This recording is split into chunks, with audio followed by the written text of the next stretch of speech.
Historia de la filosofía, volumen 1, 051, parte primera, Filosofía antigua, capítulo 16, el eclecticismo, 112, la escuela cínica. Esta es una obra del maestro Nicolás Abagnano. En la primera mitad del siglo III, antes de nuestra era, Bion de Boristene inició aquel género literario que fue después la característica de la escuela cínica, las diatribas. Las diatribas eran discursos morales contra las opiniones y las costumbres dominantes, discursos enriquecidos con múltiples artificios retóricos destinados a aumentar su eficacia. Menipo de Gadara, hacia la mitad del siglo III antes de nuestra era, en sus sátiras escritas en prosa, pero con versos intercalados, representó escenas burlescas en las cuales situaba a epicúreos y escépticos. A ejemplo suyo, Varrón escribió las sátiras menipeas. Hacia la mitad del siglo III, la escuela cínica perdió su autonomía y acabó a confundirse con la estoica. Al comienzo de la era cristiana, renació del mismo estoicismo y surgió con el mismo carácter de discurso petulante y sarcástico que las más de las veces no tiene ninguna base filosófica ni ninguna justificación moral. Se difunden en este periodo 51 cartas atribuidas a Diógenes y a Crates. Séneca alaba mucho a su contemporáneo Demetrio, que parece haber sido el renovador del cinismo. Dion, llamado Crisóstomo, que vivió en tiempos del emperador Trajano, aparece como propagandista popular de las doctrinas tradicionales de los cínicos. La escuela cínica, que se redujo a una simple predicación moral sin fundamento filosófico, no sufrió la influencia de los sucesivos desarrollos de la investigación y sobrevivió hasta el siglo V después de nuestra era. 113. Séneca. El estoicismo del periodo romano, aún obedeciendo a la orientación ecléctica general de la época, orientación por la cual las diferencias teóricas pasan a segundo término frente al acuerdo general de las conclusiones prácticas a que se subordina completamente la investigación filosófica, muestra ya de manera evidente un carácter que la fase ulterior de la especulación debía acentuar: el prevalecimiento del interés religioso. Este predominio se funda en la acentuación que en los estoicos romanos recibe el tema de la interioridad espiritual. La concepción estoica del sabio, que es autosuficiente y busca en sí la verdad, es el presupuesto del valor que el estoicismo empieza a reconocer a lo que hoy llamamos introspección o conciencia. Para llegar a Dios y acomodarse a su ley, el sabio estoico no necesita mirar fuera de sí, solo debe mirarse a sí mismo. Los estoicos romanos hacen de este retorno del hombre a sí mismo uno de sus temas preferidos, tema que luego vendría a ser central y dominante en el platonismo. Sin embargo, no se trata todavía de un tema central, no se trata todavía de un tema que dé origen a nuevas formulaciones conceptuales. De los numerosos estoicos de la época imperial, cuyo nombre conocemos y de que tenemos algunos datos, ninguno presenta originalidad de pensamiento, solo 4 de ellos: Séneca, Musonio, Epicteto y Marco Aurelio nos aparecen dotados de personalidad filosófica propia. Lucio Aneo Séneca, de Córdoba, en España, que nació en los primeros años de la era cristiana, fue maestro y durante largo tiempo consejero de Nerón, por orden del cual murió el año 65 de nuestra era. De sus escritos nos han quedado 7 libros de cuestiones naturales y numerosos tratados de carácter religioso y moral. Diálogos sobre la providencia, de la constancia del sabio, sobre la ira, sobre la consolación a Marcia, de la vida feliz, de la brevedad de la vida, sobre la consolación a Polibio, sobre la consolación a la madre Elvia, de los beneficios de la clemencia. Fue además autor de 20 libros de cartas a Lucilo, de carácter principalmente moral. Séneca insiste sobre el carácter práctico de la filosofía. La filosofía, dice, enseña a obrar, no a hablar. El sabio es para él el educador del género humano. Por esto deja de lado la lógica y se ocupa de la física, solo desde el punto de vista moral y religioso. De hecho, La ignorancia de los fenómenos físicos es la causa fundamental de los temores del hombre, y la física elimina tales temores. Además, la grandeza del mundo y de la divinidad nos enseña a reconocer nuestra pequeñez. También, en cierto sentido, la física es superior a la misma ética, porque mientras ésta trata del hombre, aquella trata de la divinidad que se revela en los cielos y en general del mundo. Sin embargo, ni la física ni la metafísica de Séneca contienen nada original respecto a las doctrinas comunes del estoicismo. Por lo que se refiere al concepto del alma, en cambio, se inspira en las doctrinas platónicas.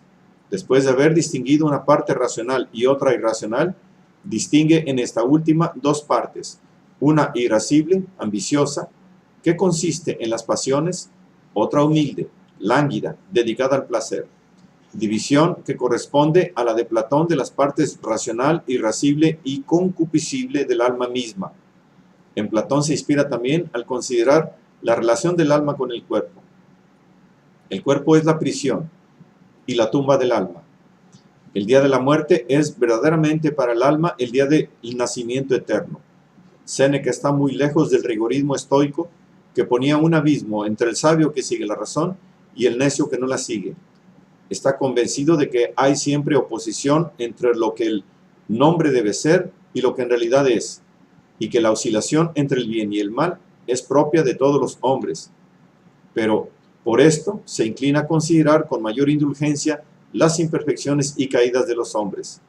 Su máxima moral básica es el parentesco universal entre los hombres. Todo lo que ves, que abarca lo divino y lo humano, es todo uno. Nosotros somos todos miembros de un gran cuerpo. La naturaleza nos hizo parientes, dándonos un mismo origen y un mismo fin. Ella nos inspiró el amor recíproco y nos hizo sociables. Su concepto de Dios se diferencia del de los estoicos por su acentuado carácter religioso. La razón es la divinidad que se aloja en el hombre. La divinidad puede, por consiguiente, hallarse tanto en un liberto o en un esclavo como en un caballero romano. La doctrina de Séneca es, pues, un estoicismo ecléctico de fondo religioso. Algunos aspectos de esta doctrina, como el concepto de divinidad, de la fraternidad y del amor entre los hombres, y de la vida después de la muerte, están tan próximos al cristianismo que han hecho nacer la leyenda de las relaciones entre Séneca y San Pablo, leyenda que llevó hasta falsificar una correspondencia que no conservamos entre él y el apóstol. Tales relaciones entre Séneca y San Pablo no han existido jamás, pero no hay duda de que su doctrina, especulativamente poco notable, está movida por una aspiración religiosa que fe da carácter original. 114. Musonio, Epicteto. Musonio Rufo, de Volsinio, en Etruria, fue expulsado por Nerón en el año 65 de nuestra era. Volvió luego a Roma y estuvo en relaciones personales con el emperador Tito. De sus discursos se nos han conservado numerosos fragmentos en el Florilegio de Estoveo.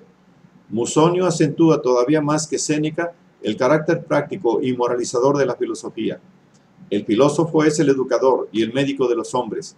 Debe sanarles de las pasiones, que son sus enfermedades. Para dicho fin, no tiene necesidad de mucha ciencia, sino solamente de mucha virtud. Musonio se inclina por esta desvalorización de la actividad teorética hacia el cinismo, y esto le quita toda importancia especulativa. Fue discípulo suyo Epicteto de Hierápolis, en la Frigia. Nació en el año 50 de nuestra era y era esclavo de Epafrodito, liberto de Nerón. Libertado, vivió en Roma hasta el año 92 o 93 de nuestra era, cuando el edicto de Domiciano expulsó de Roma a todos los filósofos. Fundó entonces en Nicópolis del Épiro una escuela a la cual perteneció, entre otros Flavio Arriano, que recogió sus lecciones. De los 8 libros de diatribas o disertaciones en que Arriano recogió tales lecciones, nos quedan 4. Nos queda además un manual que es una especie de breve catecismo moral. La intención de Epicteto es la de volver a la doctrina original del estoicismo, y especialmente a Crisipo. pero su doctrina conserva el mismo carácter que la de Séneca, el predominio de la religiosidad. Dios es el Padre de los hombres, está dentro de nosotros y de nuestra alma. Por esto el hombre no está nunca solo. La vida es un don de Dios y es un deber obedecer el precepto divino. Estas y semejantes expresiones que, si bien en la letra no se apartan mucho de otras expresiones análogas de los otros estoicos, acentúan la dependencia del hombre respecto a Dios. Han hecho nacer también para Epicteto la opinión de que era cristiano.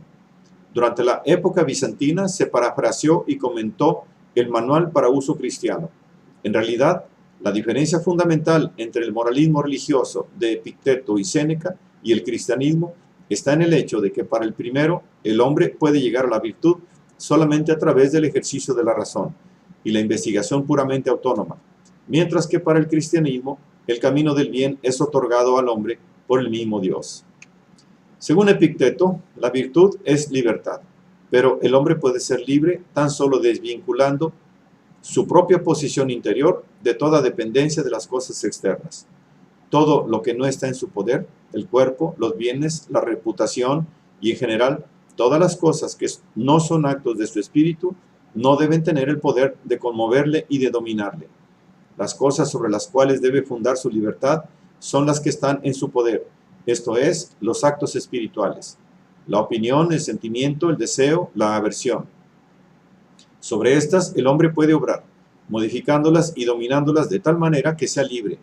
Epicteto resume la ética estoica en la frase sustine et abstine.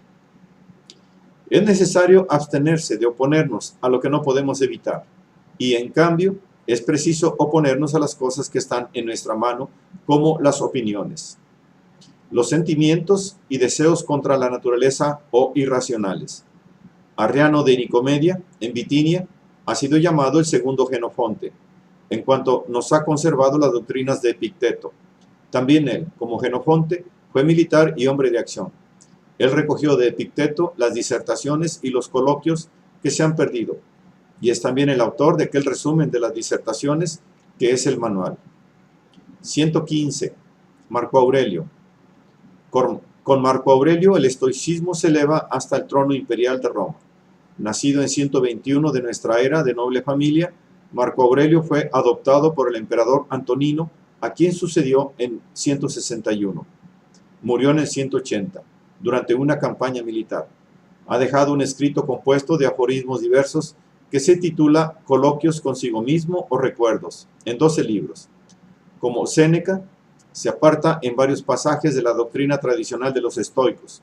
Se aparta, sobre todo, en lo que se refiere al alma, en lo cual supera decididamente el materialismo estoico. Sostiene que el hombre se compone de 3 principios: el cuerpo, el alma material, que es el principio motor del cuerpo, y la inteligencia. Como todos los elementos del organismo humano, son partes de los correspondientes elementos del universo. Así, el intelecto humano es parte del mundo. El daimon o espíritu, que Júpiter ha dado a cada uno como guía, no es otra cosa que la inteligencia, y esta es un pedazo del mismo Júpiter. Entre las funciones psíquicas, las percepciones pertenecen al cuerpo, los impulsos al alma, las intelecciones al entendimiento.